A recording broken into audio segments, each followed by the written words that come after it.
It was the son that was there when he died, when he dropped dead. Okay. You don't have to put it like that. I mean, God. Jeez. Like, whew. I gotta tell you, people in Detroit, man, you guys, you said, I thought we were blunt and honest in Rhode Island. So, oh my God.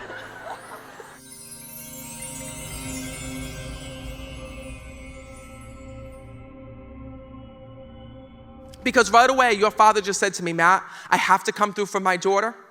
He says, even though, he says, there were things that I was not proud of here in this world, because he's telling me that. Your dad loved you very much here in the physical world when I'm connecting with him. But he's also looking back on your life and your relationship with him. And when I'm connecting with him, he tells me that there was some distance between the two of you here in the physical world at one point. Do you understand that? Yes. So do you understand about the argument or the disagreement that had happened? Because I saw that there was years where you hadn't talked or really connected with your dad. There was a couple of years where we just bumped heads. Okay, so please know that what I have to tell you is that when your loved ones go to the other side, they look back on their life here in this world. And your father just said to me, Matt, I wish that I would have gotten to be there for all of her life. And I wish that we didn't have to go through these rifts here in the physical world. He tells me that the one thing that he wants you to know is that he is so proud of you and that you lived up to every expectation that he had of you as a daughter. But he said to me like this, he goes, Matt, I gotta tell her, it was hard. He goes, it was hard for her to have a relationship with me because your dad was stubborn here in this world when I'm connecting with him. And what was so tough is that I see the two of you loved one another, but used to butt heads like crazy here in this world because your dad never wanted to listen to you. Do you understand that? And what was so hard is that you knew that things were going on with his health, and you knew that he was having problems that he wasn't taking care of, and that he wasn't listening to within his body. Do you understand that? Mm-hmm. Because your father keeps telling me I hid things. And what's also interesting is he keeps showing me there is being issues with his heart here in the physical world. Yes. Okay, and what I don't understand is it looks to me like your dad had a heart attack, I want to say like 5 years before his passing. Do you know if he had a mini heart attack? He had strokes and stuff like that. Okay.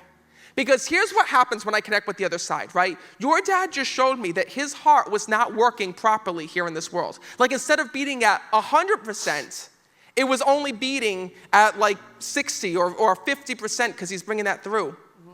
And your father says to me that because of this and because of the strokes, your dad tells me that he changed as a person before his passing. He did. He tells me that he used to get angry. He tells me he used to get upset. And even though that you knew it was an illness, and even though you always forgave your dad, right, for being angry, for being upset, for doing all of these things, your dad says to me, Matt, I wish that my daughter got to see the real me before I died.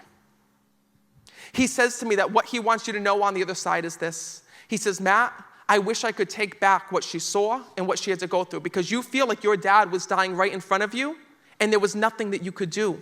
Do you understand that? He's also telling me about you trying to get to him. So were you trying to get to him the time in which he died, but you didn't make it? We did, but it was like he started CPR. Put that microphone up. I can hear the dead, but I can't hear you. Go ahead. We got there before the ambulance, and he tried to revive him, but we didn't. So you're holding on to that day. Because he shows me a car flying down trying to get to the father. So that was you. And you were going to get to your father to rescue him, but he had died just moments before you had gotten there. And your husband tried to do CPR. So please know that your dad needs you to know one thing. You gave him a chance at living, just by getting in the car and being there. But I'm going to tell you something right now, all right? And I would never lie to you, because sometimes I don't get to deliver this message. Your father says to me, because there's a reason why your loved ones bring up certain things, right? There's an order in which it goes on why they feel certain things is important to bring up. And what your dad tells me is, Matt, you need to let her know that even if your husband was able, okay, to be there the moment that your dad died and to help him, he would not have survived this. His heart was not working to the full capacity. That's the reason why, even when the ambulance got there, no matter who got there, they were not being able to save your father. But I'm going to tell you something right now. Your dad says to me that he's happy that he passed before you got there. He says, because Matt, I would have never wanted my daughter to see me suffer in me go through what I was going through. He said, you had been through so much already. And I gotta be honest with you, your dad tells me that he lives life for you here in this world.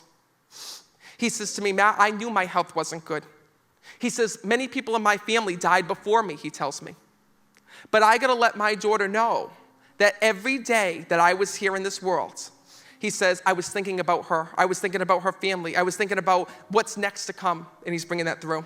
Yep. He's also saying happy birthday in my ear when I'm connecting. Whose birthday is it, or did you celebrate the birthday? My son's birthday is tomorrow. Perfect. He just said to me, say, happy birthday, happy birthday. So know that this must be really hard for you. For your dad to tell me that, you must have just said, is my dad gonna be there for my son? Is he gonna be there for the birthday? Do you understand that? It was the son that was there when he died, when he dropped dead. Okay. You don't have to put it like that. I mean, God. Jeez, like, whew. I gotta tell you, people in Detroit, man, you guys, you say, I thought we were blunt and honest in Rhode Island. Oh my God. But please know that this is his way of letting you know, right? Mm-hmm. That when you say, oh my God, is my dad gonna be a part of my son's life? Is he gonna see this? Is he gonna see that? Is he gonna see the other thing? This is your dad's way of saying he's gonna see it. He's already there for the birthday. He hasn't missed out on any of your life. And that his soul is always and forever by your side. All right, I'm gonna leave you with this. I really hope this helped you. Thank you so much. And also, can I please come to you, sir, really quick? Do you know that her father just wants to thank you for the way that you love his daughter? And he wants to thank you for not only loving her within life, but also treating him like he was your own dad. Because when it came to her father, you stopped everything to be there for him, even though he was a pain in your ass here in the physical world. I know, because he tells me. I loved him. He says to me, Matt, he goes, my calls to them were far beyond medical, he tells me. Like, he tells me he would have you like fix things in his house or look at shit in his house. Is that true? Yeah, absolutely. So know that her dad just wants to thank you for that. He says, because Matt, he goes, I gotta tell you, that man right there, he says, he allowed me to go to the other side with no stress. Because I knew that my daughter was going to be taken care of. I knew that my family was going to be taken care of. And you're going to know that her father trusted you with everything. He did. Yeah. So thank you for being the man that you are. Thank you for loving her the way that you do. And know that I'm always there and watching over both of you.